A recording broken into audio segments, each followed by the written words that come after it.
Sony's Madam Web is now in cinemas. I'm a little bit late to the game, but I've just got out of the 10:30 a.m. showing of seeing this on the big screen, of the big super screen anyway, here at Cineworld. And on Rotten Tomatoes, this has got like a 12%. And I was like, okay, is it really that bad? Is it like Morbius level bad? No, I personally don't think it is.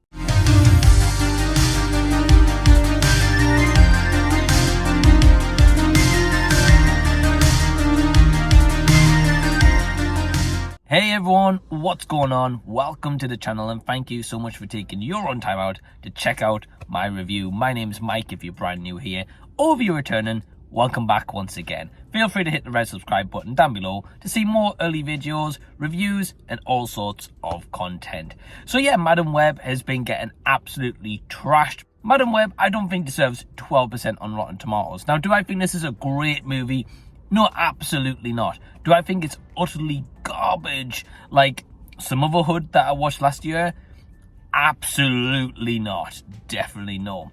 So if you're wondering, okay, well, what is Madam Web all around? Because we've kind of got a glimpse of what it's about in the trailers, but there's definitely been a lot of false marketing at the same time. So this focuses on Cassie Webb, who's played by Dakota Johnson, who is a paramedic.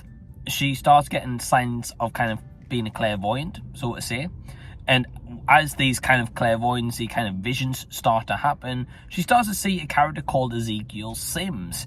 And he is determined to kill 3 kind of teenage girls. And she has to use her powers to stop Ezekiel Sims from killing the 3 teenage girls, because he's having visions every night that those 3 teenage girls are going to kill him. So in a way, it kind of poses a couple of questions. If he doesn't chase this vision that he has, would they ultimately end up going to him to kill him, right? And you can always question if they would or they wouldn't. But at the same time, because he is tracking them down, maybe he is bringing about his own downfall. Now, we do have in a director's chair S.J. Clarkson, who when I looked up her kind of past works, it's been a lot of TV, maybe a couple of mini episodes maximum she's directed, but besides that it's just like odd episode work here or there. So maybe the lack of directing experience with feature length movies, but also the writing team, I think is what lets this movie down, and it's ultimately its downfall. Because I don't think any of the actresses that include Dakota Johnson, Isabela Merced, Celeste O'Connor, Sydney Sweeney, Emma Roberts, Adam Scott, you've got a pretty good stacked cast here. I don't think any of them do a terrible job. I think they actually do an okay job. At the end of the day, they do what they are given. Now, I really wish, when I read up online on IMDb, a fun little trivia is that one of the actual screenplays that was written for this was going to see Madam Web and the Spider Women protecting Mary Parker as she's going to have a baby. And the whole point was those Spider Women and Madam Web were going to protect Mary Parker because she was going to give birth to Peter Parker, and they would have to protect her from Ezekiel Sims, who wanted to stop the birth of Peter Parker. I think if that was this screenplay, that could have been awesome. I think that would have worked really well. Did we necessarily need an origin story here? No, probably not. But for newcomers like me, who don't know anything about Madam Web or who has not read a comic, I think the origin story was needed. And the good news is it lasts for maybe 2-3 minutes. It's very quick, and yeah, some people could say that is rushed, and I could kind of agree, but it's not dragged on. We don't get a full 15-minute backlog story of how Madam Web was born, right? We get basic bare bones. So I don't think the actresses do a terrible job. I think they do the best that they're given. I think Julia Cornwell, who is played by Sydney Sweeney, is probably the best side character here. I think she's probably the most believable. She's the one who comes across as like the most scared, more kind of nerdy, more kind of vigilant in situations, and more apologetic for when the girls act out and maybe they shouldn't be under instruction of Cassie Webb. I think there's times where the movie is definitely more nicely shot than we've seen maybe in, say, Morbius or even, say, in Venom. It's a bit more colourful. It doesn't look like the typical kind of Sony, like, grey and drab kind of colours we've had previously. So I definitely think that there's some positives to take away from here.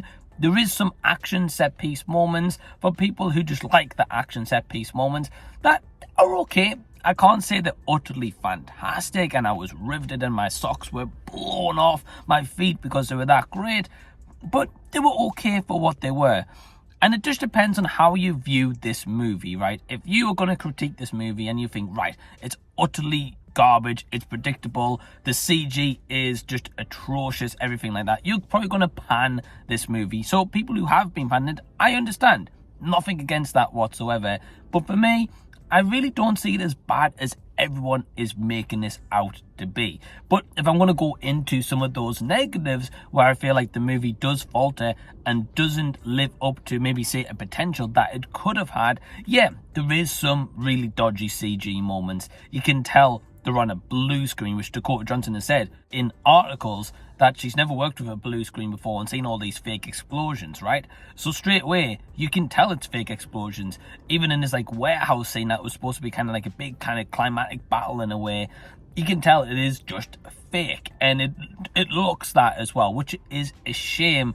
Going into also more negatives here, the marketing is pretty bad. And what I mean by that is, if anyone has noticed the trailers, they show the Spider Women in costumes, right? We all want to see Sydney Sweeney and the other ladies in the costumes and see how they get these powers, how they're going to use these suits, and, you know, see those kind of battles with the Spider Women. You don't get that. You see that in visions, like 2 or 3 visions maximum, for maybe about a minute runtime throughout the duration. So they clearly put that in there to try and entice people, be like, oh, well, look at all these kind of like pretty young women actresses in spider costumes. We know that's going to sell tickets, right? Because Sydney Sweeney, of course, especially Sydney Sweeney, I'd say, is a very hot property in Hollywood right now. I mean, definitely rightly so, you know. This villain isn't great, guys. Like Ezekiel Sims, like the guy from a flashback from 1973 up until the present day, which this is set in 2003, looks like he hasn't changed one bit apart from grey hair. And I was like, come on, he should look a little bit different by now. He doesn't really at all. His arc is terrible. The movie leaves you with questions about his assistant, which you don't get answers for. And there is a lot of gaps here, I feel, that they don't fill in.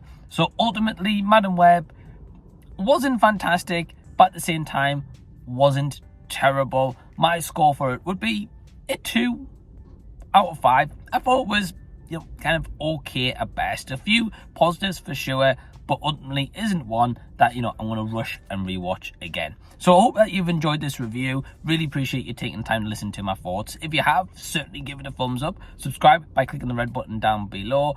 Also, thank you to all my awesome patrons who help to really support the channel. Always appreciate their support. If you want to join, definitely click the link below. Memberships from only £2 per month. Also, feel free to click over here and see more content of mine that you may have missed, as I have got a lot more videos coming and on the way, and also some brand new reviews. But until next time I see you guys, I'll be seeing you later.